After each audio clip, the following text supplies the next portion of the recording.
नमस्कार दोस्तों, learn with RJ में आपका स्वागत है। तो दोस्तों, आज मैं लाया हूं आपके लिए मार्केटिंग के कुछ सेलेक्टेड क्वेश्चंस। आइए देखते हैं। विपणन पर व्यय किया गया धन है। Money spent on marketing is बर्बादी, वेस्टेज, अनावश्यक व्यय, अननेसेसरी एक्सपेंडिचर, ग्राहकों पर भार, बर्डन टू द कस्टमर, या विनियोजन, इन्वेस्टमेंट। तो देखिए, मार्केटिंग पे जो भी व्यय किया जाता है वो इन्वेस्टमेंट होता है। ऑप्शन नंबर डी आपका सही होगा, क्योंकि मार्केटिंग पे जो भी पैसा हम खर्च कर रहे हैं उसका लाभ कहीं ना कहीं हमें भविष्य में मिलेगा। हमारी बिक्री बढ़ेगी, हमारा बाजार बढ़ेगा, तो ये एक इन्वेस्टमेंट की तरह माना जाता है। अगला प्रश्न है, विपणन व्यय भार है। Marketing expenditure is a burden. उद्योग पर, ऑन इंडस्ट्री, व्यवसायियों पर, ऑन बिजनेसमैन, उपभोक्ताओं पर, ऑन कस्टमर्स, या इनमें से कोई नहीं।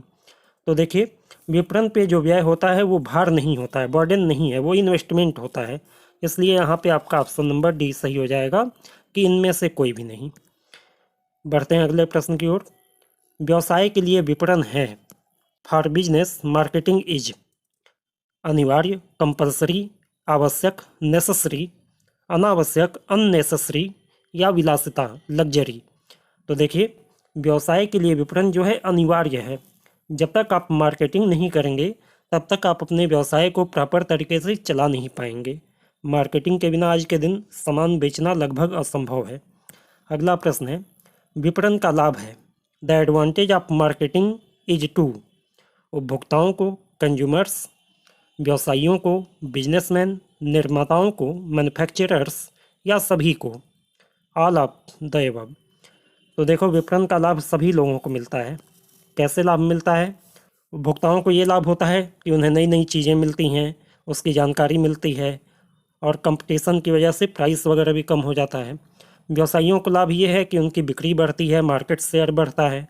मैन्युफैक्चरर्स को ये लाभ होता है कि जब सामान ज़्यादा बिकता है तो बड़े स्तर पर उत्पादन करने पे उनकी लागत कम आती है। तीनों ही लोगों को फायदा मिलता है मार्केटिंग का। अगला प्रश्न देखते हैं, विपणन जीवन स्तर प्रदान करता है। यह परिभाषा किसने दी है? Marketing is the delivery of standard. This definition is of Philip Kotler, William J Stanton, Paul Mazur, या हेंसन। तो यहाँ पे आपका ऑप्शन नंबर सी सही होगा। पॉल मंजूर ने जो है जीवन स्तर संबंधी विचारधारा प्रस्तुत की थी, और उन्होंने ही ये परिभाषा दी थी कि विपणन समाज को जीवन स्तर प्रदान करता है। अगला प्रश्न है, विपणन अवधारणा उपभोक्ता प्रधान है, जो कि सुग्रथित विपणन द्वारा समर्थित होती है और जिसका लक्ष्य उपभोक्ता संतुष्टि उत्पन्न करना है, जो कि संगठन की संतुष्टि का आधार है। यह कथन है फिलिप कोटलर का, विलियम जे स्टैंटन का, कंडिप स्टील और गोवनी का, या क्लार्क एवं क्लार्क का। तो यहाँ पे आपका ऑप्शन नंबर ए सही होगा। फिलिप कोटलर साहब ने ये बात कही है।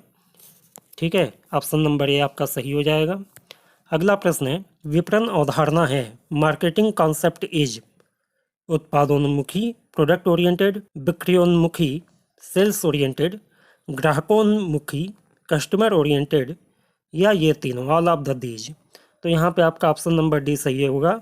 ये तीनों विचारधाराएं जो हैं मार्केटिंग में अलग अलग समय पे पॉपुलर रही हैं। सबसे पुरानी विचारधारा जो है वो प्रोडक्शन ओरिएंटेड है, जिस पे प्रोडक्शन के ऊपर जोर दिया जाता था कि ज़्यादा से ज़्यादा प्रोडक्शन किया जाए, माल तो अपने आप ही बिक जाएगा। बाद में जब मार्केट में कंपनियां ज़्यादा हो गई, माल ज़्यादा हो गया, खरीदने वाले कम हो गए, तो विपणन की विचारधारा सेल्स ओरिएंटेड हो गई कि अधिक से अधिक माल हम बेच पाएँ। लेकिन अब जो है कंपटीशन इतना ज़्यादा बढ़ गया है कि आपको कस्टमर ओरिएंटेड होना ज़रूरी है।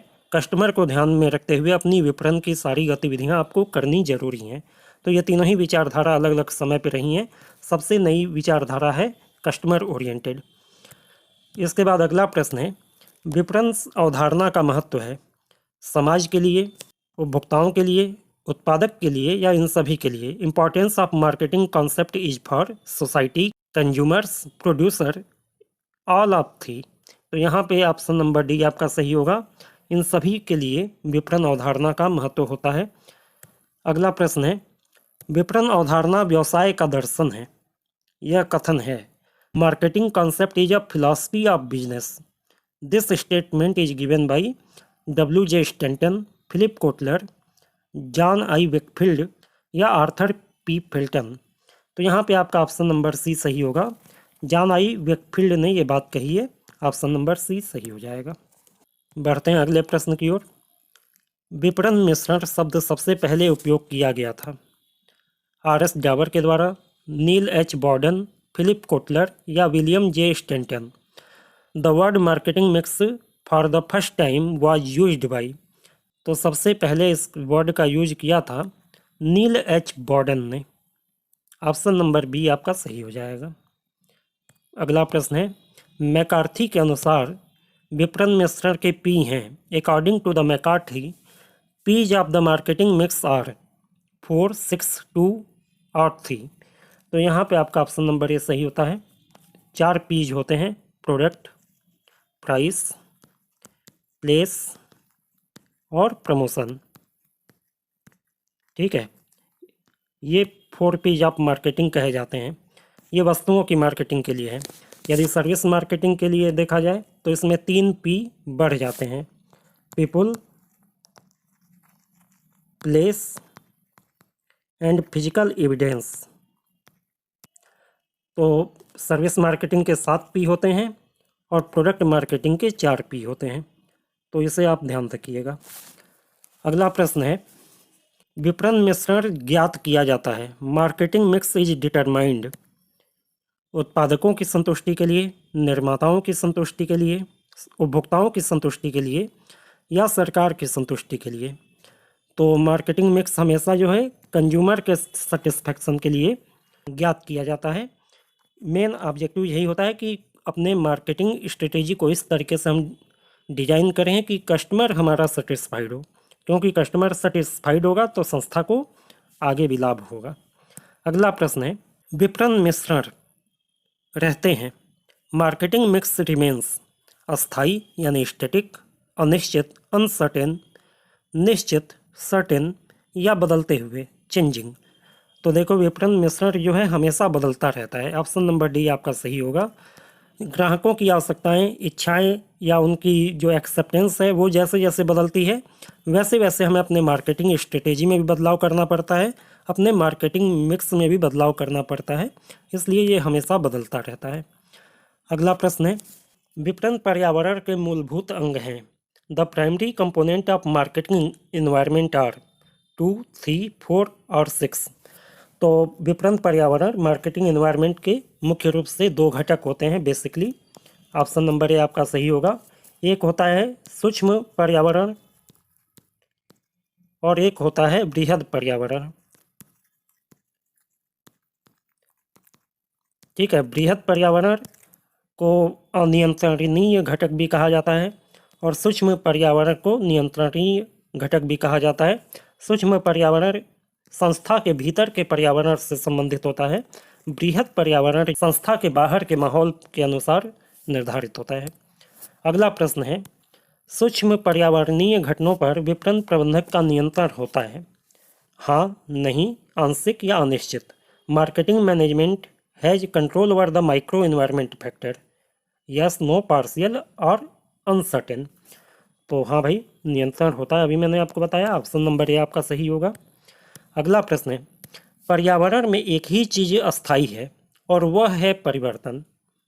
यह कथन है, in environment only one thing is fixed and that is change. This statement is of Philip Kotler, Alvin Toffler, William J. Stanton या पीटर एफ. ड्रकर? तो ये स्टेटमेंट एल्विन टॉफलर साहब ने दिया था। ऑप्शन नंबर बी आपका सही हो जाएगा। अगला प्रश्न है, भारतीय क्रेता की प्रवृत्ति है। The tendency of Indian buyer is सौदेबाजी करना, टू बार्गेन, शिकायत करना, टू फाइल कंप्लेंट, सस्ता खरीदना, टू परचेज चीप या ये सभी, ऑल दीज? तो भाई, अपने यहाँ के लोगों के बारे में तो आप जानते ही हैं, ये तीनों ही गुण पाए जाते हैं अपने यहाँ के लोगों में। ऑप्शन नंबर डी आपका सही हो जाएगा।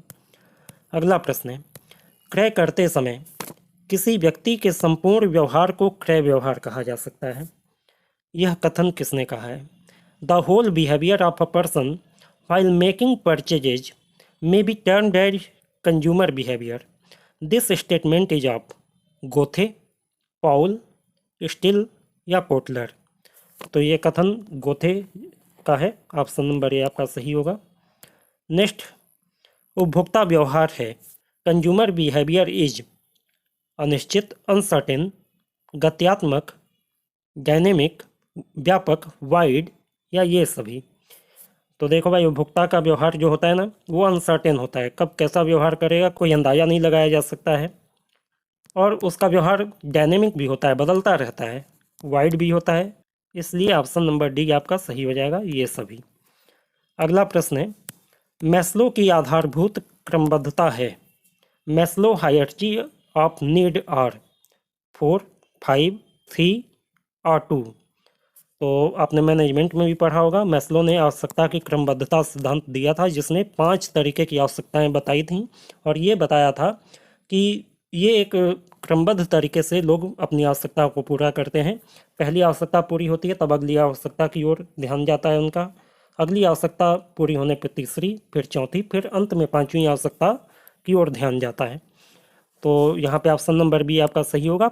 अगला प्रश्न है, बाजार विभक्तिकरण हित में है। Market segmentation is in the interest of उपभोक्ता, कंज्यूमर, व्यापारी, ट्रेडर, निर्माता, मैन्युफैक्चरर या ये सभी। तो यहाँ पे आपका ऑप्शन नंबर डी सही होगा। बाजार विभक्तिकरण यानी मार्केट सेगमेंटेशन, ये होता क्या है कि अपने प्रोडक्ट के ग्राहकों को आपने अलग अलग हिस्से में बांट दिया, अलग अलग कैटेगरी में बांट दिया, ताकि हर एक कैटेगरी के लिए आप एक अलग डिजाइन का, एक अलग तरीके का प्रोडक्ट प्रोवाइड कर पाएँ। तो इससे उपभोक्ता को फ़ायदा होता है, उसके लिए कस्टमाइज प्रोडक्ट मिल जाता है। व्यापारियों को फ़ायदा होता है कि 10 किस्म के प्रोडक्ट उनको नहीं रखने हैं, अपने एरिया में जो प्रोडक्ट बिक रहा है वही रखना है। मैन्युफैक्चरर को भी ये फ़ायदा होता है कि वो अलग अलग मार्केट के बारे में जानता है कि अब किस मार्केट में कौन सा प्रोडक्ट कितना हमारे लिए मार्केट में डिमांड आ सकती है, उसके हिसाब से वो अपने प्रोडक्शन को मैनेज कर सकता है। अगला प्रश्न है, बाजार विभक्तिकरण है। मार्केट सेगमेंटेशन इज आवश्यक यानी नेसेसरी, अनावश्यक, अननेसेसरी, धन की बर्बादी, वेस्टेज ऑफ मनी या फिर समय की बर्बादी। यहाँ पे ऑप्शन नंबर ए आपका सही होगा। बाजार विभक्तिकरण करना आज के दिन आवश्यक हो गया है। अगला प्रश्न है, बाजार विभक्तिकरण बाजारों को टुकड़े में विभाजित करने की रीति नीति है ताकि उस पर विजय प्राप्त किया जा सके। यह कथन किसका है? Market segmentation is a strategy of dividing market in order to conquer them. This statement is of Dabur, Robert, Stanton या पियर्स। तो यहाँ पे आपका ऑप्शन नंबर बी सही होगा, रॉबर्ट ने ये बात कही है। अगला प्रश्न है, उत्पाद विभिन्नीकरण तथा बाजार विभक्तिकरण वैकल्पिक व्यूह रचना है। यह कथन किसका है? Product differentiation and market segmentation are alternative marketing strategy. This statement is of Steel, Dabur, Smith या कोटलर। तो यहाँ पे आपका ऑप्शन नंबर सी सही होगा। स्मिथ ने यह बात कही है कि प्रोडक्ट डिफ्रेंसिएशन और मार्केट सेगमेंटेशन जो है एक दूसरे के अल्टरनेटिव हो सकते हैं। बढ़ते हैं अगले प्रश्न की ओर। उत्पाद अंतर्लयन या उत्पाद मिश्रण को प्रभावित करने वाले घटक हैं। The factor affecting product mix are marketing, production, financial या ये सभी। तो देखो, किसी संस्था के प्रोडक्ट मिक्स को उसकी मार्केटिंग स्ट्रेटेजी भी प्रभावित करती है, उसका प्रोडक्ट भी प्रभावित करता है और फाइनेंशियल पोजीशन भी प्रभावित करती है। इसलिए ऑप्शन नंबर डी आपका सही होगा, ये सभी। अगला प्रश्न है, उत्पाद के प्रमुख प्रकार होते हैं। The main types of product are 2, 3, 4 और 6। तो उत्पाद के मुख्य रूप से 2 प्रकार होते हैं, ऑप्शन नंबर ए सही होगा। एक होता है उपभोक्ता वस्तु,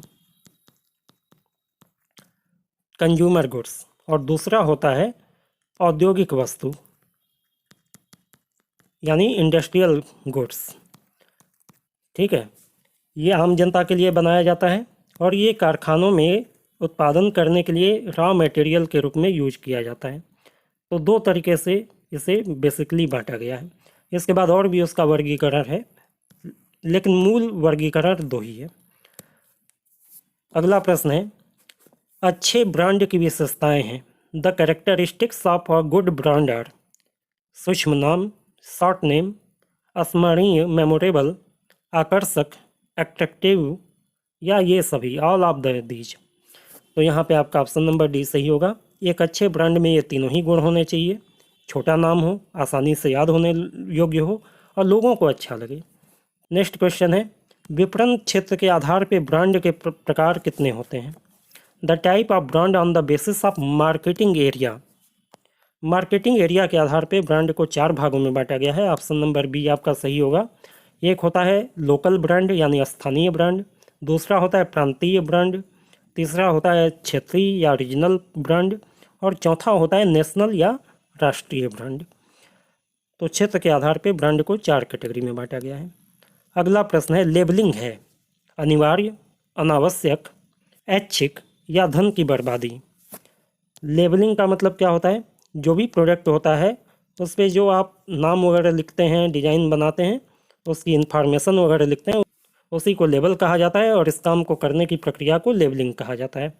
तो लेबलिंग जो है अनिवार्य है, ठीक है, क्योंकि लेबलिंग नहीं होगी तो आपके प्रोडक्ट के बारे में लोगों को जानकारी नहीं होगी। और आजकल तो तमाम तरीके की जानकारी को छापना गवर्नमेंट ने अनिवार्य भी कर दिया है। इसके बाद है, सबसे अधिक व्यापक क्षेत्र है, maximum wide scope of brand, labelling, packaging या ट्रेडमार्क? तो यहाँ पे आपका ऑप्शन नंबर सी सही होगा। पैकेजिंग का एरिया सबसे व्यापक होता है, क्योंकि पैकेजिंग आप जो यूज करते हैं उसी पे आप ब्रांड का नाम भी लिखते हैं, लेबल भी लगाते हैं, ट्रेडमार्क वगैरह की भी जानकारी देते हैं। तो पैकेजिंग के अंतर्गत ये तीनों चीज़ों का आप यूज कर लेते हैं, इसलिए पैकेजिंग का एरिया ज़्यादा वाइड है। अगला प्रश्न है, उत्पाद जीवन चक्र की अवस्थाएं होती हैं 2, 4, 6 या 8? तो यहाँ पे आपका ऑप्शन नंबर बी सही होगा, 4। Product life cycle. Product life cycle ये बताता है कि जिस तरीके से इंसान के जीवन की अनेक अवस्थाएं होती हैं, वैसे कोई भी प्रोडक्ट जब मार्केट में आता है तो उसका भी एक लिमिटेड लाइफ होता है और उसके लाइफ में भी कई अवस्थाएं आती हैं। 4 अवस्थाएं बताई गई हैं। तो ये 4 अवस्थाएं प्रोडक्ट लाइफ साइकिल की होती हैं। अगला प्रश्न है, उत्पाद जीवन चक्र किसी उत्पाद के विक्रय इतिहास की विभिन्न अवस्थाओं को जानने का प्रयास है। यह कथन किसने कहा है? Philip Kotler, William J Stanton, Arch Patton या लिप्सन एंड डार्लिंग? तो यहाँ पे आपका ऑप्शन नंबर ए सही होगा। ये स्टेटमेंट फिलिप कोटलर जी का है, ऑप्शन नंबर ए सही हो जाएगा। देखते हैं अगले प्रश्न की ओर। किसी उत्पाद की मृत्यु होती है, death of a product take place, परिपक्वता की अवस्था में, इन मैच्योरिटी स्टेज, पतन की अवस्था में, इन डिक्लाइन स्टेज, संतृप्ति की अवस्था में, इन सेचुरेशन स्टेज, या प्रचलन की अवस्था में, इन एब्सोलेंस स्टेज? तो यहाँ पे आपका ऑप्शन नंबर डी सही हो जाएगा, अप्रचलन की अवस्था में, इन एब्सोलेंस स्टेज। तो यहाँ एक चीज़ ध्यान रखना, यहाँ अप्रचलन की बात दे दी गई है, इसलिए यहाँ पे हमने अप्रचलन को लगाया है। और यदि अप्रचलन नहीं दिया होता या यदि ये तीनों ऑप्शन दिया होता और इसमें एक ऑप्शन आपका जोड़ देता कि भाई इंट्रोडक्शन स्टेज, तो ऐसे केस में हम डेक्लाइन स्टेज को ही जो है सही ऑप्शन लगाते। होता यह है कि बेसिक रूप से उत्पाद जीवन चक्र की 4 अवस्थाएं बताई गई हैं, लेकिन ये पतन की अवस्था जो है ना, कुछ लोगों ने इसे 3 और भागों में बांट दिया है।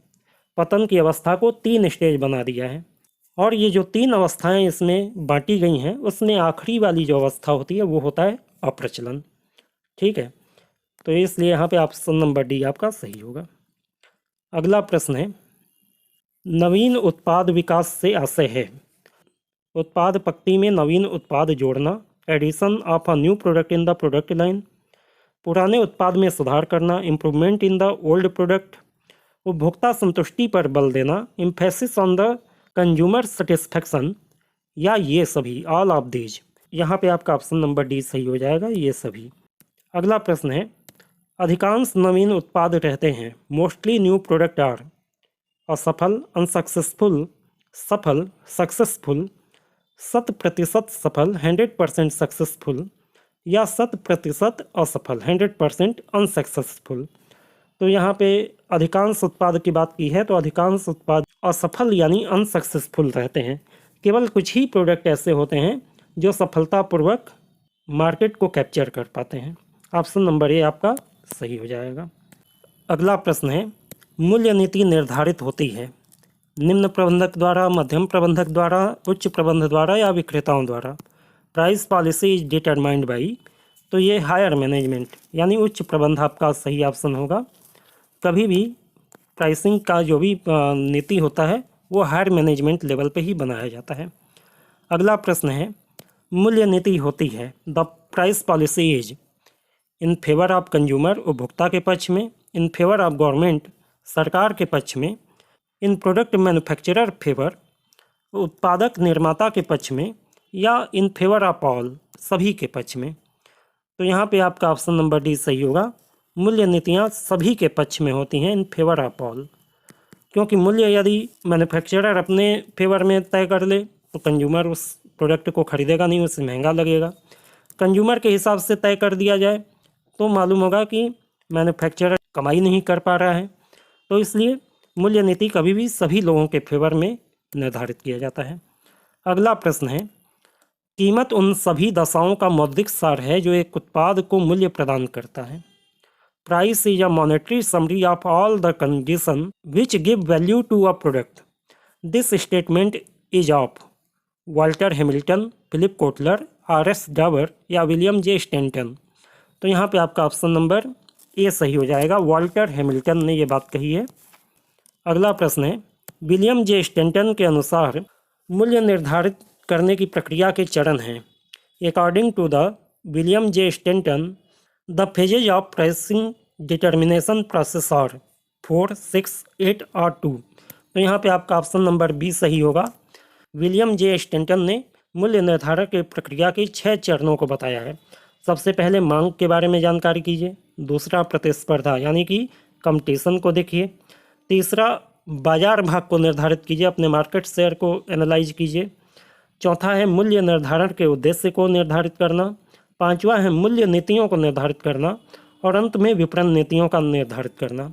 यदि ये 6 चरणों को पूरा कर लिया जाता है तब जाकर मूल्य निर्धारण की प्रक्रिया पूरी होती है। तो ऑप्शन नंबर बी आपका सही हो जाएगा। अगला प्रश्न देखते हैं, प्रवर्तन मिश्रण में सम्मिलित है। प्रमोशन मिक्स इंक्लूड व्यक्तिक विक्रय, विज्ञापन, विक्रय प्रवर्तन या व्यक्तिक विक्रय, विक्रय प्रवर्तन एवं प्रचार, तीनों। Promotion mix include personal selling, advertising, sales promotion और ऑल ऑफ द एबव। ये तीनों चीज़ें दी हुई हैं यहाँ पे और यही आपका सही जवाब भी है। प्रमोशन मिक्स में ये तीनों ही चीज़ आती हैं और साथ में एक चीज़ और आता है, publicity. Personal selling, advertising, sales promotion और पब्लिसिटी, ये 4 प्रमोशन मिक्स के भाग होते हैं। अगला प्रश्न है, व्यक्तिक विक्रय में सम्मिलित है। पर्सनल सेलिंग इंक्लूड्स विक्रय करना, सेलिंग, ग्राहकों की सेवा करना, service to customer, developing goodwill to the firm, संस्था की ख्याति बढ़ाना, या एवं मेंशन ऑल द फंक्शन, उपर्युक्त वर्णित सभी कार्य करना। तो यहाँ पे आपका ऑप्शन नंबर डी सही होगा।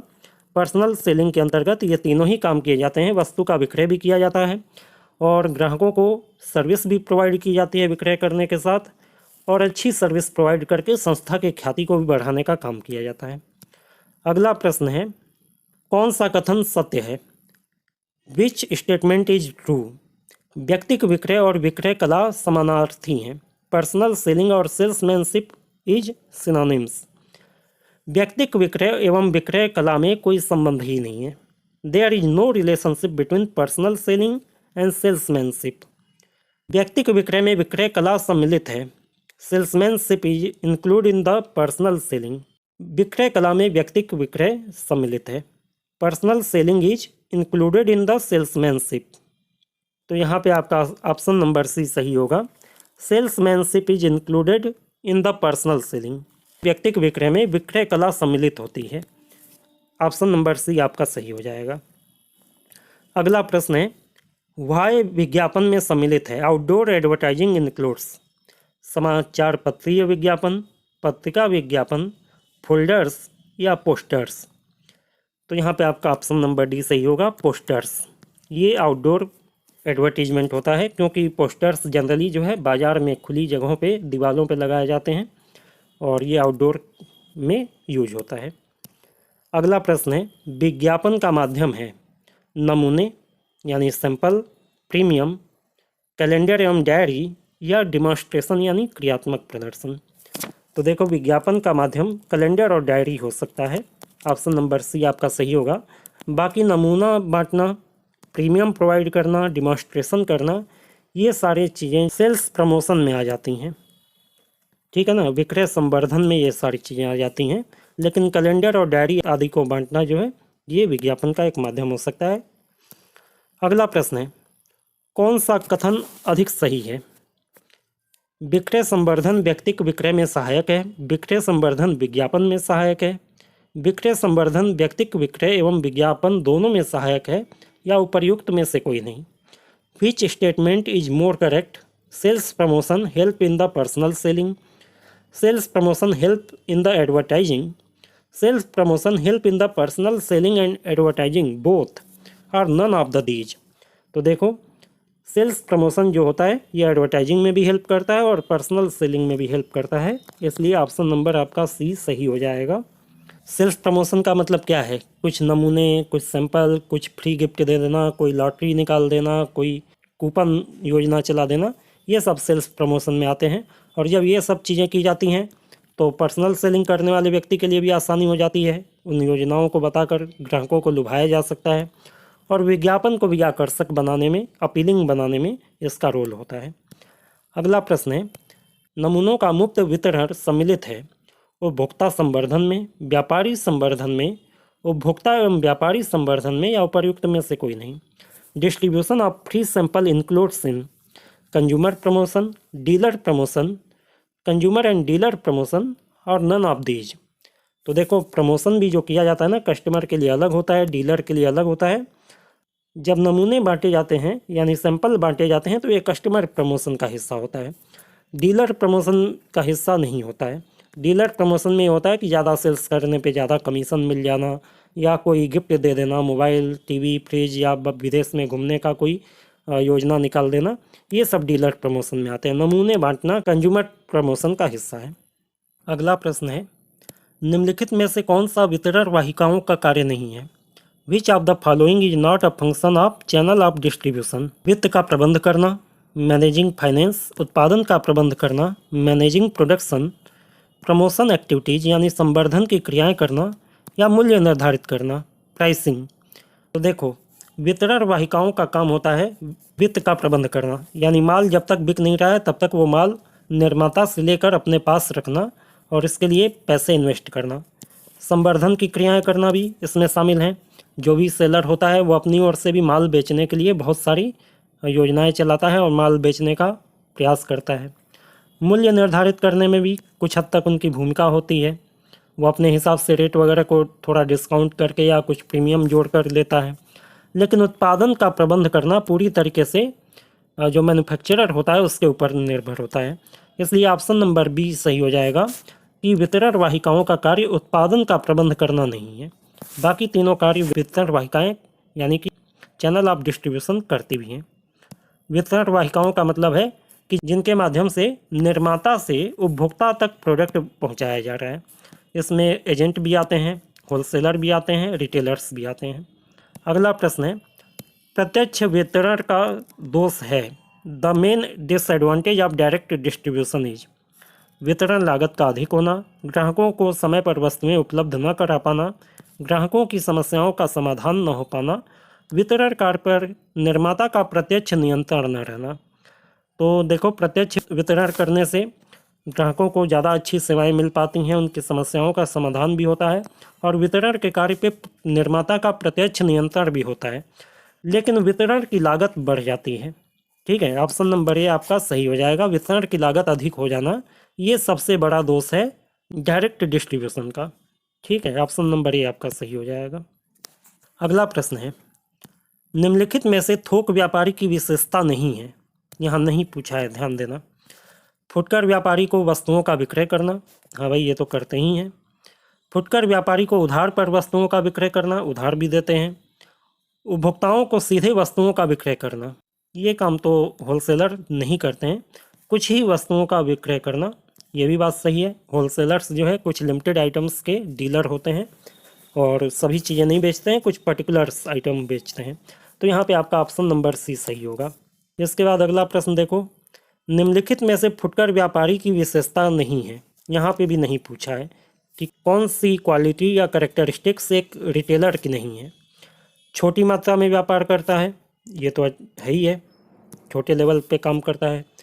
उपभोक्ताओं को सीधे माल बेचता है, sales good directly to consumer, ये भी बात सही है। ग्राहकों से व्यक्तिगत संपर्क बनाए रखता है, ये भी बात सही है। प्रायः उधार पर माल बेचता है, यही बात आपकी गलत है। जो रिटेलर होता है वो उधार माल बहुत कम बेचता है, यदा कदा बेचता है, जनरली वो कैश में गुड्स को बेचता है, ठीक है ना। इसलिए ऑप्शन नंबर डी आपका सही हो जाएगा, क्योंकि ये कथन गलत है। अगला प्रश्न कह रहा है कौन सा कथन सत्य नहीं है। यहाँ पे भी नहीं पूछा है। फुटकर व्यापारी निर्माता को सेवाएं प्रदान करता है, retailer render service to manufacturer. फुटकर व्यापारी थोक व्यापारी को सेवाएं प्रदान करता है, retailer render service to wholesaler. Retailer render service to consumer, ये तो एकदम सही बात है। और फुटकर व्यापारी थोक व्यापारी और उपभोक्ताओं को सेवाएं प्रदान करता है, retailer render service to the wholesalers and consumer. तो ये तीनों ही बातें सही हैं, पहली बात गलत है। मैन्युफैक्चरर से सीधे रिटेलर का कोई संबंध ही नहीं होता है, तो सर्विस रेंडर कैसे करेगा। आपका ऑप्शन नंबर 1 सही हो जाएगा, ये बात गलत है। अगला प्रश्न है कौन सा कथन सत्य नहीं है। Which of the following statement are not true. भौतिक वितरण प्रणाली समय उपयोगिता का सृजन करती है, physical distribution system create time utilities. दूसरा है भौतिक वितरण प्रणाली स्थान उपयोगिता का सृजन करती है, physical distribution system create place utility. भौतिक वितरण प्रणाली समय और स्थान उपयोगिता का सृजन करती हैं। और चौथा है भौतिक वितरण प्रणाली समय और स्थान उपयोगिता का सृजन नहीं करती है। यहाँ पे चौथे स्टेटमेंट में कह रहा है कि भौतिक वितरण प्रणाली समय और स्थान उपयोगिता का सृजन नहीं करती है, तो यही स्टेटमेंट आपका गलत हो जाएगा। तो देखो भाई, जब भौतिक वितरण होता है तो इसमें क्या होता है, प्रोडक्ट मैन्युफैक्चरर के पास है, उसकी वहाँ पे कोई उपयोगिता अभी तक नहीं है जब तक वो कंज्यूमर तक ना पहुँचे। तो कंज्यूमर तक पहुँचने के दौरान एक तो उसका स्थान बदलता है, निर्माता से कंज्यूमर तक या दुकानदार तक वो चीज़ पहुंचती है, तो ये स्थान उपयोगिता को डेवलप करता है। और दूसरा जो है, तक ये प्रोडक्ट यहाँ पे पहुंच भी गया, पहुंचने के बाद जब तक इसे कस्टमर खरीदे ना, तब तक जो है दुकानदार उसे होल्ड करके रखता है। तो यहाँ पे समय उपयोगिता का सृजन होता है कि समय के साथ जो है वो उपयोगी हो गया, ठीक है। कस्टमर जब तक नहीं था तब तक उसकी उपयोगिता नहीं थी, कस्टमर जब आएगा खरीदेगा तभी उसकी उपयोगिता है। तो समय और स्थान उपयोगिता सृजन करना तो वितरण प्रणाली का काम है ही है। ऑप्शन नंबर डी आपका इस क्वेश्चन का आंसर होगा। अगला प्रश्न है भौतिक वितरण प्रणाली के कार्यों में सम्मिलित है भंडारण निर्णय, वेयरहाउसिंग डिसीजन, परिवहन निर्णय, ट्रांसपोर्ट डिसीजन, स्टॉक निर्णय, इन्वेंट्री डिसीजन, या भंडारण, परिवहन एवं स्टॉक निर्माण। ये तीनों ही शामिल होता है भौतिक वितरण प्रणाली में। वेयरहाउसिंग कैसे होगी, ट्रांसपोर्ट कब और कैसे होगा, और इन्वेंट्री कितना रखा जाएगा, ये तीनों डिसीजन फिजिकल डिस्ट्रीब्यूशन सिस्टम में निर्धारित किया जाता है। तो ऑप्शन नंबर डी आपका यहाँ पे सही हो जाएगा। अगला प्रश्न है ऑनलाइन विपणन के उपकरण है ईमेल विपणन, कंटेंट विपणन, सामाजिक मीडिया, या ये सभी। Online marketing tool are email marketing, content marketing, social media, या ऑल ऑफ दीज। तो ये तीनों ही तरीके से ऑनलाइन मार्केटिंग की जाती है। ईमेल के माध्यम से भी आप प्रोडक्ट बेच सकते हैं, कंटेंट मार्केटिंग भी आप कर सकते हैं, कुछ कंटेंट बना के आप उसे सेल कर सकते हैं। Social media channel WhatsApp Facebook के माध्यम से भी आप देख रहे हैं तमाम चीज़ें बिक रही हैं। तो ये तीनों ही जो है आपके ऑनलाइन विपणन के उपकरण के रूप में काम आते हैं। अगला प्रश्न है प्रत्यक्ष विपणन के चैनल हैं direct marketing channels, mobile, online उपकरण यानी ऑनलाइन टूल्स, टेली मार्केटिंग, या ऑल ऑफ द एबव। तो देखो डायरेक्ट मार्केटिंग यानी निर्माता से उपभोक्ता तक सीधे माल पहुंचाना, बीच में किसी चैनल को ना रखना, किसी भी एजेंट, होलसेलर, रिटेलर को ना रखना। तो ये प्रक्रिया अपनाने के लिए ये तीनों ही टूल यूज किए जाते हैं। मोबाइल से भी मार्केटिंग होती है, ऑनलाइन टूल भी यूज किया जाता है, टेली मार्केटिंग भी यूज की जाती है। इसलिए यहाँ पे ऑप्शन नंबर डी आपका सही हो जाएगा। तो उम्मीद करता हूँ ये वीडियो आपके लिए उपयोगी रहा होगा। यदि वीडियो आपको अच्छा लगा हो तो इसे लाइक शेयर कीजिए और चैनल को सब्सक्राइब करके बेल आइकन दबा लीजिए, ताकि और भी वीडियोज़ आपको जब भी अपलोड हो तुरंत जानकारी मिल जाए। Good day to all of you.